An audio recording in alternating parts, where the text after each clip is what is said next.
Pardon. Salam alaikum.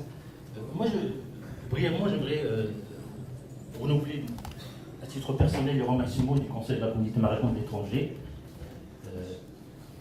particulièrement l'implication personnelle de notre ami Idriss Jebali qui nous permet aujourd'hui de se réunir d'abord dans ce beau cadre, et puis enfin d'échanger avec nos amis, nos frères et sœurs, de faire connaissance dans la sérénité. Voilà, c'est très important.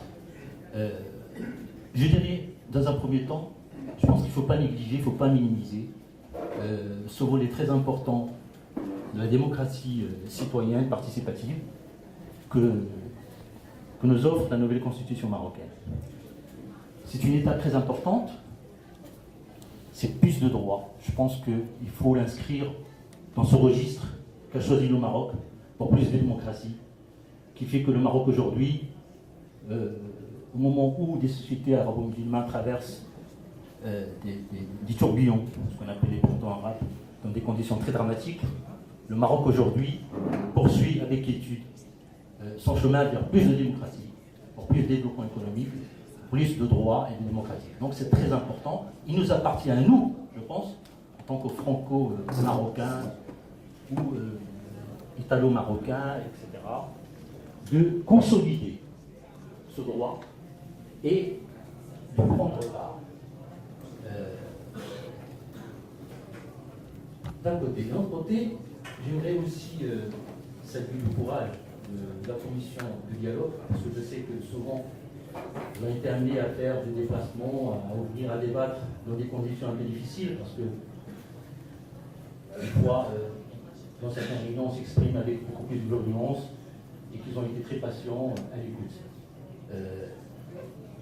Ce que je voulais dire par la suite, voilà, c'est que les différentes interventions qu'on vient d'entendre, en fait, ils expriment vraiment les différentes facettes de l'immigration. Quand j'entends par exemple notre ami Gilles Delab qui, avec son parcours, son implication dans la vie politique en France, que je salue au passage, ça fait partie de l'immigration, des facettes de l'immigration marocaine, ou bien le jeune Saïd Chraïbi, un jeune talentueux, à l'avenir prometteur, je pense, très brillant, et qui dit moi je m'implique beaucoup plus dans la vie politique là où je vis italienne. Je pense que c'est une très bonne chose. Au même titre, je salue aussi la position de Chakir, qui est arabophone, qui s'intéresse encore beaucoup plus à ce qui se passe au Maroc, qui participe dans des revues marocaines, etc. Donc ça fait partie en fait de ces différents parcours qui font qu'aujourd'hui l'immigration marocaine, il y a plusieurs visages, plusieurs facettes. Mais ce qui est important, c'est qu'on reste avec ce lien avec le Maroc, et que chacun puisse contribuer à sa manière au Maroc d'aujourd'hui. Moi personnellement, il y a une semaine, j'ai été à une réunion par exemple de campagne pour les élections municipales à Nice. Il y a 3 jours, j'ai été à une réunion, à une rencontre avec des familles maghrébines dont des enfants sont partis, ce qu'on appelle les jeunes djihadistes par la guerre en Syrie, etc. Aujourd'hui, c'est avec beaucoup de bonheur que je suis avec vous, de rencontrer mes frères et sœurs qui viennent un peu de partout. Donc ça fait partie de ces différentes facettes de l'immigration marocaine, et qu'il faut respecter en fait la démarche de chacun et le parcours de chacun, et c'est ça qui fait qu'aujourd'hui on peut avoir une vision complémentaire avec des expériences différentes. Juste sur donc la question ce que j'ai envie de dire, parce que ce qui a été, j'ai un peu suivi donc les débats qui ont été menés par la commission de dialogue, et un des éléments qui m'a frappé en fait, qui ressort donc de ces consultations, c'est que je dirais qu'il y a peut-être un déficit de dialogue aussi. Je pense que la communauté marocaine de l'étranger demande plus de dialogue. Je pense qu'il y a ça exprime aussi cet attachement qu'ont les Marocains avec le Maroc, cette volonté de prendre part, etc. Et ils ont réglé aussi, parce que moi, il m'est arrivé aussi d'écrire par exemple un petit papier là-dessus, sur ce malentendu, ce dialogue peut-être qui a été dans un premier temps raté, parce qu'on avait l'impression qu'on mettait les charrues avant les bœufs. Par exemple, sur la question, une des questions les plus importantes par rapport à l'accomplissement de citoyens, ainsi que le droit de vote et l'éligibilité. Bien entendu, c'est inscrit dans la nouvelle constitution, mais pour l'instant, on ne voit rien venir.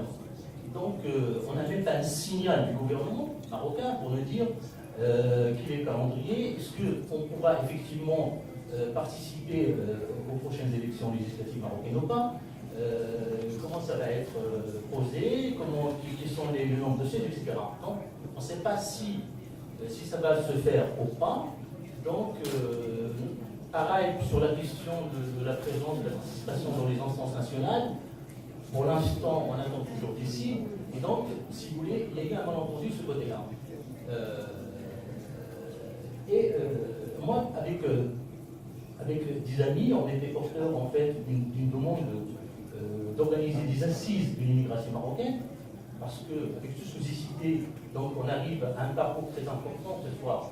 Ce qui se passe au Maroc par rapport à la nouvelle constitution concernant le droit de vote, etc.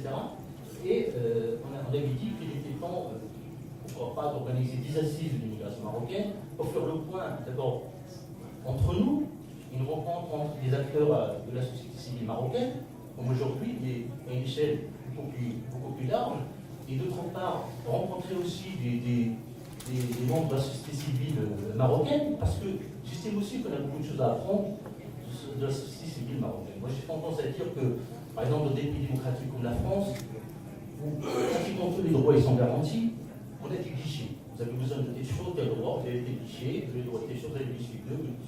Alors qu'au Maroc, il y a une effervescence, il y a un débat politique, il y a un débat, par exemple, sur plus de droits, il y a un débat des féministes marocaines qui sont formidables et qui posent des questions de fond sur la place de la femme, la question de comment conjuguer la laïcité et la religion qui nous intéresse. Et on a beaucoup de choses à apprendre de la société civile marocaine. Donc il y a un débat, il y a une mutation, on sent très bien qu'il y a un débat et une mutation, et il y a un combat d'idées, et que peut-être aussi ce côté-là, la société civile est heureuse, peut-être elle a aussi beaucoup de choses à apprendre du Maroc.